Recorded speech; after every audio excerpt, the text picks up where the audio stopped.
दोस्तों, आजकल किसान जंगली भुन से काफी परेशान है, जो कि खेत में खड़ी फसल को काफी नुकसान कर रहे हैं। तो जानते हैं एक किसान की कहानी, गरीब किसान की कहानी। जून का महीना था। चिलचिलाती धूप में रामलाल अपने मन में बड़बड़ाता हुआ जा रहा था। धूप इतनी तेज थी कि जमीन भी आग से तप रही थी। रामलाल के पैर में चंपल भी नहीं थी। वो नंगे पैर लंबे लंबे पगों से आगे बढ़ता जा रहा था। उसको अपनी नहीं बल्कि अपने खेतों की बहुत ज्यादा फिक्र थी। जंगली भुंडों के झुंड खेतों में आते थे और कुछ ही मिनटों में खेत को नहस तहस कर देते थे। खेत के पास पहुंचते ही रामलाल गदगद हो गया। खेत में बहुत अच्छी तरबूजे की फसल थी। वह हर समय खेत में ही आते जाते रहता था, क्योंकि अगर धोखे से भी भुंड आ गया तो उसका पूरा का पूरा खेत कुछ ही समय में खत्म हो जाएगा और उसके सपने मिट्टी में मिल जाएंगे। इसलिए रामलाल दिन में और रात में पूरा समय खेत में ही गुजारता था।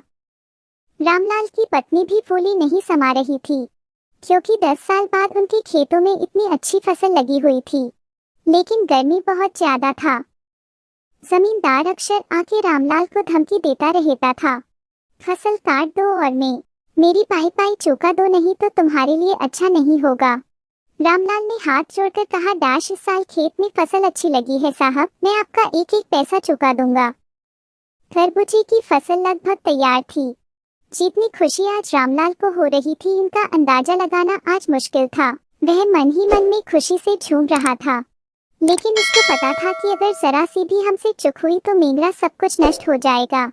रात में भी वह जरा सी आहट से भी उठ के बैठ जाता, अपने खेत में इधर उधर देखता और आकर फिर से सो जाता। उसकी नींद कभी पूरी नहीं हो पाती थी।